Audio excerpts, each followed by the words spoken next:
Good evening and thanks for joining us. I'm Mitchell Rinkos. Thunder Bay police are investigating an aggravated assault on the city's south side that resulted in life-threatening injuries. It happened at a Robertson Street home where a number of cruisers were stationed. Police tape was blocking the entrance to the home. Officers arrived at 7:30 this morning to find an adult male seriously injured after an assault. He's being treated in hospital and the injuries are believed to be life-threatening. 24-year-old Thunder Bay man has been charged with aggravated assault and will remain in custody. Forensic autopsies will soon be carried out in Thunder Bay once again. Back in January, the regional hospital announced they would stop conducting autopsies as of June due to lack of resources. However, the province and the Ontario Forensic Pathology Service have informed City Police they will be flying in staff from Toronto to allow some post-mortems to take place at the hospital each month. Josh Morano reports. The Thunder Bay Police Board announced during their meeting on Tuesday that they are working with the Provincial Forensic Pathology Unit in Toronto to conduct some autopsies in Thunder Bay. Board Administrator Malcolm Mercer provided the update that the agency will introduce a mobile team strategy, sending staff to conduct some non-complex autopsies for 5 days per month. Mercer says having autopsies performed here again will save local police resources. It's necessary for an officer to accompany the body, and that can add some real expense, as you've heard from the Deputy Chief, to send officers who may have to spend days in Toronto, if I can say it bluntly, hanging around waiting for the autopsy to happen. All complex autopsies, including homicide, criminally suspicious, special investigations unit, and pediatric cases, will continue to go to the pathology unit in Toronto. City Police Chief Darcy Fleury says this is a big step forward, not only for police resources, but also for families who are waiting for a loved one to come home.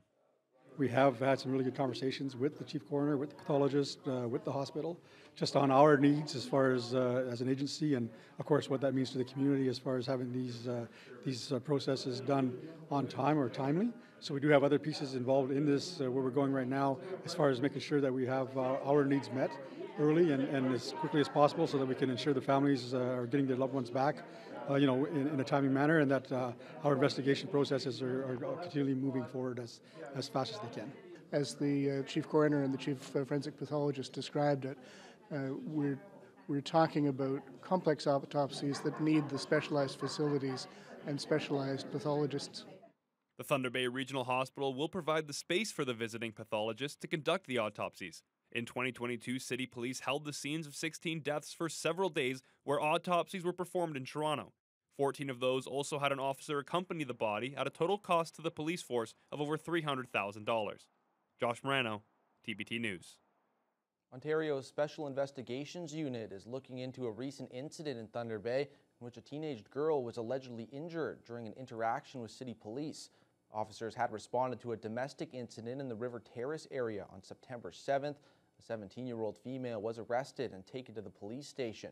She was released the next day, but on September 9th, she contacted police alleging she had suffered a serious injury. Anyone with information, video, or photos of the incident is asked to contact the SIU. Demonstrations were held across Canada today, including here in Thunder Bay, over the ways schools teach sexuality and gender identity and how teachers refer to transgender youth. The local protest was held this morning outside City Hall. Leave our kids alone! Leave our kids alone! Around 60 people attended the demonstration, carrying signs along the sidewalks around City Hall. The protest is called the Million March for Kids and is attempting to convince provincial governments and school boards to stop teaching about different genders and allow parents to decide which pronouns are used for their children. The city issued a statement saying the promotion of anti-2SL LGBTQIA+ ideas have no place in Thunder Bay, and the two main school boards also released a joint statement saying anti-trans discrimination and harassment create toxic learning environments for our students and staff and will not be tolerated. Only one person at the protest agreed to speak to TBT News about their concerns. I got no hate for the LGBTQ community in itself. I got no malice against them. I just want to protect my children against stuff that I don't believe should be taught to preschoolers and little kids in school. We're not here to hate anyone. We're here just to shed our opinion on stuff that we don't believe kids should be learning in school, whether or not it's heterosexual, whether or not it's LGBTQ, you know what I mean? At that young of an age, let's leave sexuality away from our kids. A counter-protest by local pride groups is scheduled to begin at City Hall at 6:30 this evening. We'll have that story on our late edition news. Speaking of the protest and counter-protests, confrontations over gender identity and sexual orientation policies in schools sparked a major divide.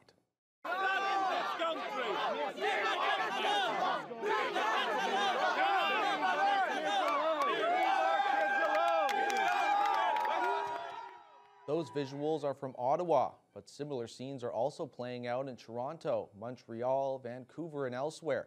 Demonstrators under the banner 1 Million March for Children demand that teaching about sexual orientation and gender identity in schools be eliminated.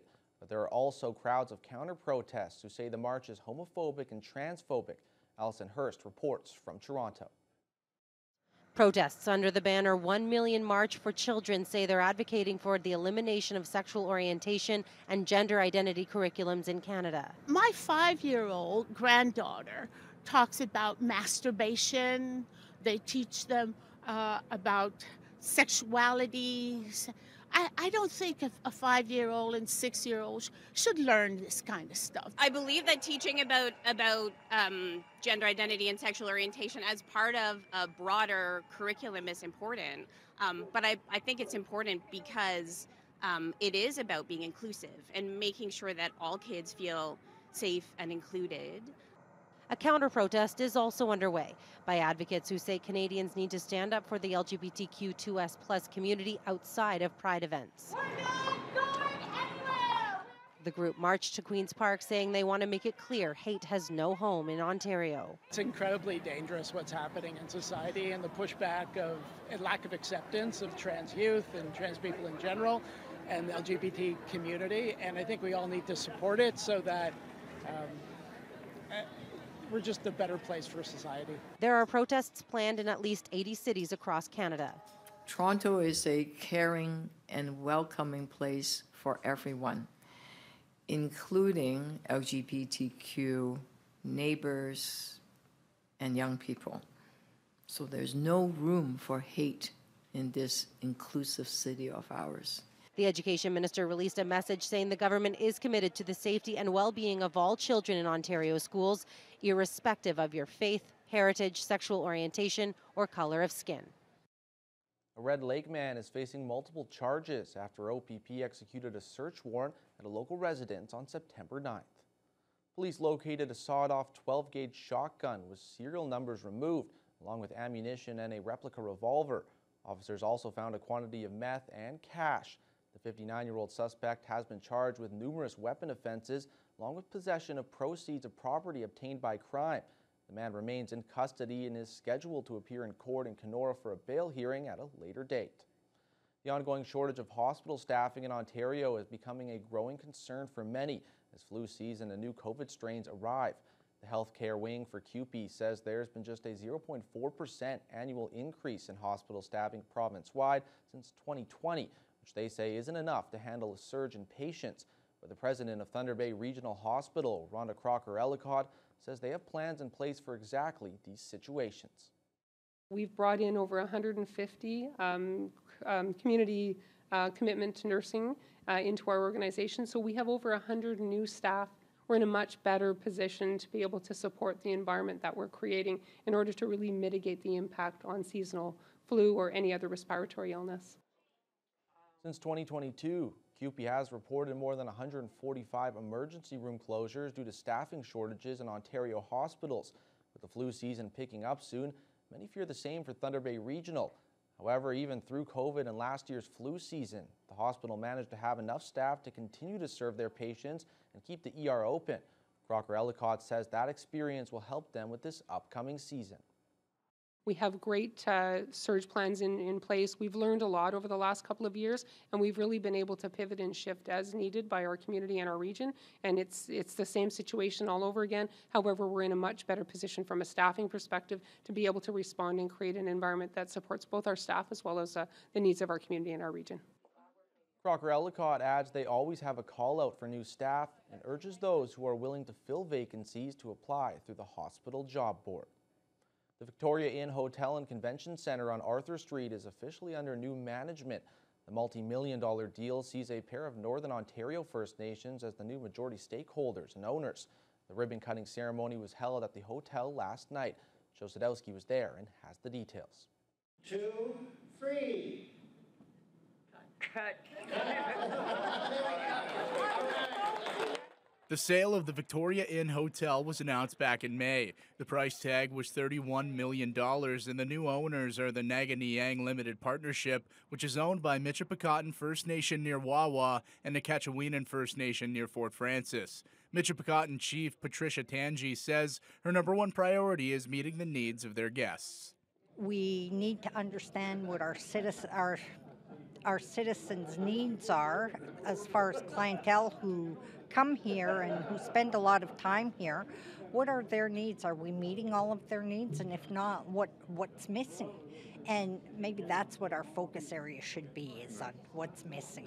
Financial advisor for Michipekatan, John Kimbell, says it was the perfect time to buy the 182-room hotel, and it doesn't require any huge upgrades or changes. Well, the hotel was recently renovated in 2019, which made it a really attractive investment because you don't have to do anything. And so as a result of that, at this point, for the near future, it's a turnkey operation.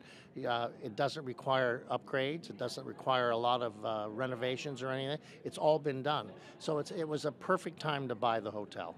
Key partner in the purchase was the Morris Group, and the founder of the company, David Morris, says it's significant that the owners are First Nations because of the cultural impact it will have on the residents. I feel that having First Nations ownership here, coupled with the fact that the Victoria Inn has a big conference facility and can handle the food and beverage needs for community members coming in for medical visits and whatnot, that it's a real safe and environment where not only is their needs being met from a food and beverage and lodging standpoint, but also from a cultural perspective as well.